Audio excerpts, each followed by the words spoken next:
بسم اللہ الرحمن الرحیم۔ السلام علیکم ورحمۃ اللہ وبرکاتہ۔ بسم اللہ الرحمن الرحیم۔ عزیز طلباء کرام، اسلام اور جدید فکر مغرب کا آج 5واں سبق ہے۔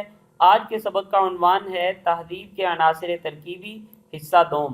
آج کے سبق میں انشاءاللہ ہم سب سے پہلے گزشتہ سبق یعنی سبق نمبر 4 کا خلاصہ دیکھیں گے۔ اس کے بعد انشاءاللہ ہم آج کا سبق باقاعدہ طور پر شروع کریں گے۔ سبق نمبر 4 میں ہم نے تہذیب کے 2 عناصر ترکیبی کا جائزہ لیا تھا۔ سب سے پہلا عنصر تھا تصور حیات۔ ہم نے یہ دیکھا تھا کہ ہر تہذیب اپنے ماننے والوں کو اس سوال کا جواب ضرور دیتی ہے کہ زندگی کیا ہے۔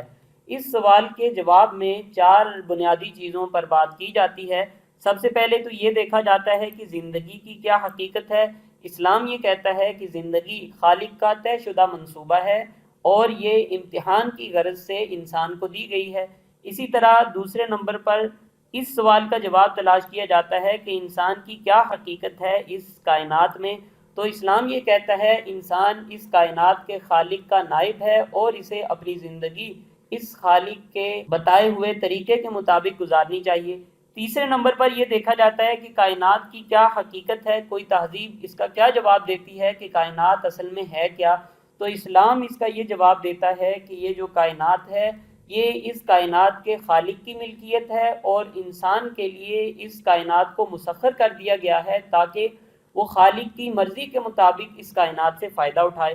چوتھے نمبر پر یہ دیکھا جاتا ہے کہ انسان کی کیا ذمہ داری ہے۔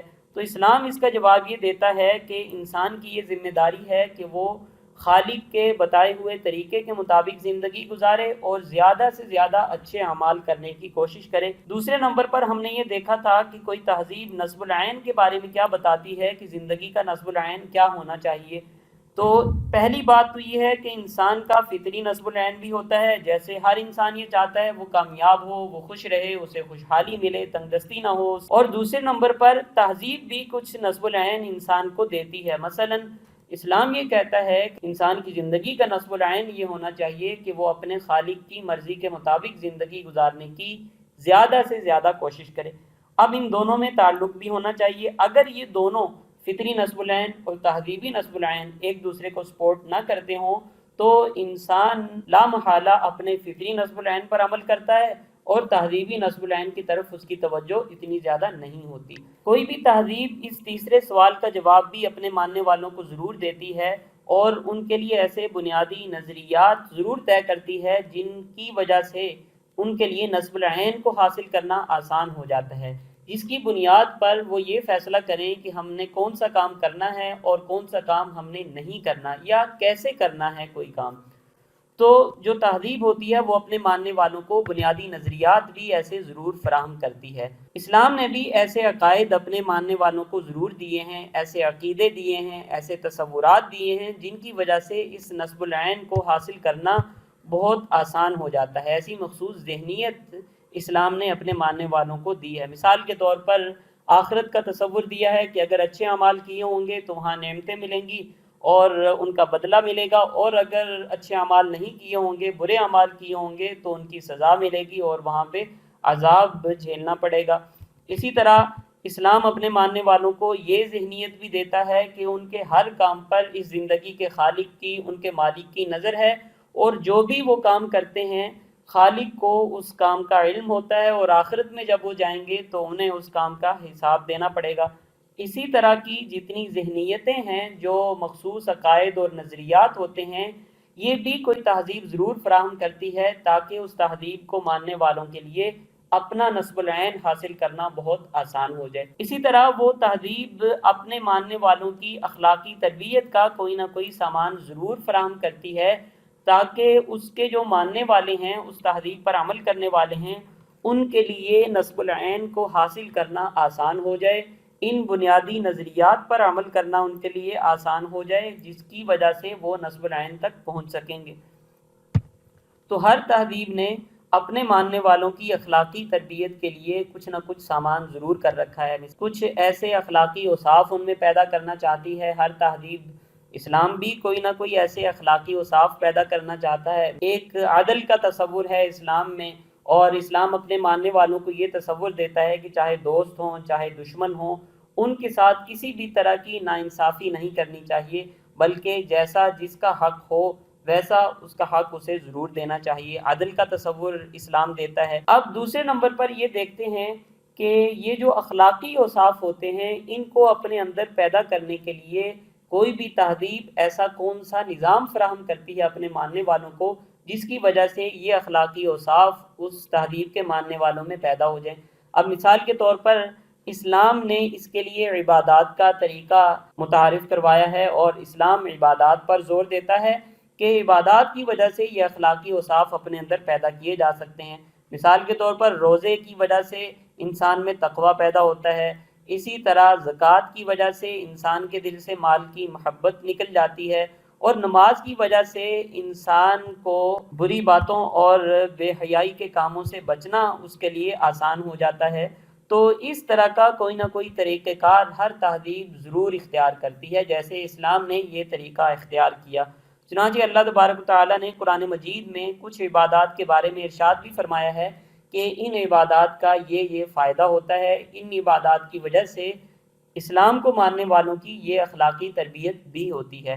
چنانچہ قرآن مجید میں ارشاد فرمایا ہے ان الصلاۃ تنہا عن الفحشاء والمنکر، کہ نماز انسان کو بے حیائی کی باتوں اور برے کاموں سے روکتی ہے۔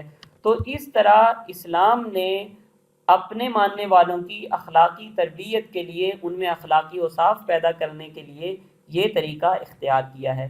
تو یہ چوتھا عنصر ترکیبی تھا، یہ چوتھا وہ کام تھا جو تہذیب اپنے ماننے والوں کے لیے ضرور کرتی ہے کہ اخلاقی تربیت کا کوئی نہ کوئی نظام ضرور قائم کر دیتی ہے، اور کچھ اخلاقی پیمانے اور اخلاقی قدریں ضرور متعین کر دیتی ہے جنہیں وہ اپنے ماننے والوں کے اندر پیدا کرنا چاہتی ہے۔ اب ہم چلتے ہیں پانچویں عنصر ترکیبی کی طرف۔ پانچواں عنصر ترکیبی ہے اجتماعی نظام۔ ہر تہذیب اپنے ماننے والوں کو اجتماعی زندگی گزارنے کا طریقہ بھی ضرور بتاتی ہے کہ جب وہ مل جل کر رہ رہے ہوں گے، ایک دوسرے کے ساتھ انہیں تعلق رکھنا پڑے، تو اس وقت وہ معاشرتی آداب کون سے ہوں گے جن کی بنیاد پہ وہ دوسروں کے ساتھ مل جل کر رہنا شروع کریں گے، اپنے رہن سہن کو ترتیب دیں گے اور مل جل کر وہ کیسے رہیں گے۔ تو ایسے معاشرتی آداب، معاشرتی تعلقات کی وضاحت بھی ہر تہذیب ضرور کرتی ہے، کوئی نہ کوئی ایسے حدود اور آداب ضرور بتاتی ہے۔ مثال کے طور پر اسلام جب معاشرتی آداب کی بات کرتا ہے تو وہ بہت سی اخلاقی تعلیمات بھی بتاتا ہے۔ مثال کے طور پر اسلام اس بات پہ زور دیتا ہے کہ شادہ روئی سے اور خندہ پیشانی سے ملا جائے، اور سختی سے اور تلخ مزاج کے ساتھ اپنے بھائی سے نہ ملا جائے۔ اسی طرح اسلام یہ بتاتا ہے کہ خواہ مخواہ دوسروں کے باتوں کی ٹو میں نہیں لگنا چاہیے، تجسس میں نہیں پڑنا چاہیے، اور دوسروں کی باتیں سن کر کسی اور کے سامنے نہیں کرنی چاہیے، غیبت نہیں کرنی چاہیے، اور اس طرح کی جتنی باتیں ہیں، بری باتیں ہیں اسلام کی نظر میں، ان سے بچنا چاہیے۔ اسی طرح اسلام یہ بتاتا ہے کہ کسی کی مقبولیت سے، کسی کی شہرت اور نعمت سے جل کر اس کو کم کرنے کی کوشش نہیں کرنی چاہیے، حسد میں مبتلا نہیں ہونا چاہیے، کسی کے لیے کینہ نہیں رکھنا چاہیے اپنے دل میں۔ تو یہ پانچواں عنصر ترکیبی تھا، یہ وہ کام تھا جو کوئی بھی تہذیب اپنے ماننے والوں کے لیے ضرور کرے۔ اب جیسا کوئی تہذیب زندگی کا تصور دے گی تو زندگی کا نصب العین بھی اسی کے مطابق ہی طے کیا جائے گا۔ جیسا نصب العین ہوگا کسی بھی تہذیب کا، تو وہ تہذیب بنیادی نظریات بھی اپنے ماننے والوں کو ویسے ہی دے گی۔ اب جیسے انسان کے بنیادی نظریات ہوں گے، جیسے بنیادی نظریات کسی تہذیب نے دیے ہوں گے، تو وہ تہذیب اپنے ماننے والوں کی اخلاقی تربیت بھی اسی طرح کرے گی تاکہ ان بنیادی نظریات کو اپنے ماننے والوں کی زندگی میں پکا کر دے۔ اور جیسی اخلاقی تربیت ہوگی تو وہ تہذیب اپنے ماننے والوں کو اجتماعی نظام اور جو معاشرتی آداب ہیں وہ بھی ویسے ہی بتائے گی، تاکہ ان معاشرتی آداب کی وجہ سے اس کے ماننے والوں کی اخلاقی تربیت ہو، اخلاقی تربیت کی وجہ سے اپنے بنیادی نظریات اور عقائد پر عمل کریں، نظریات اور عقائد پر عمل کرنے کی وجہ سے نصب العین کو حاصل کرنا ان کے لیے آسان ہو جائے۔ تو یہ کسی تہذیب کے عناصر ترکیبی تھے۔ اب ہم دیکھتے ہیں اس ساری بات کا خلاصہ کیا ہے۔ کسی بھی تہذیب کے کچھ عناصر ترکیبی ہوتے ہیں۔ پہلا عنصر ہے تصور حیات، کہ زندگی کا تصور کیا دیا ہے اس نے۔ دوسرے نمبر پر زندگی کا نصب العین اس نے کیا طے کیا ہے۔ تیسرے نمبر پر کہ اس نے کون سے عقائد، سوچ اور فکر کے کون سے زاویے دیے ہیں اپنے ماننے والوں کو۔ اور چوتھے نمبر پر ہم یہ دیکھتے ہیں کہ اس نے اپنے ماننے والوں کی اخلاقی تربیت کا کیا نظام طے کیا ہے، اور پانچویں نمبر پر ہم یہ دیکھتے ہیں کہ اس نے اپنے ماننے والوں کو کیسے معاشرتی آداب سکھائے ہیں۔ یہ 5 عناصر ترکیبی ہیں جو کسی بھی تہذیب میں ضروری ہوتے ہیں، اور ہر تہذیب ان 5 باتوں کا جواب ضرور دیتی ہے۔ اب ہم کچھ امتحانی سوالات دیکھ لیتے ہیں جو اس سے پہلے مختلف اداروں کے امتحانات میں آ چکے ہیں۔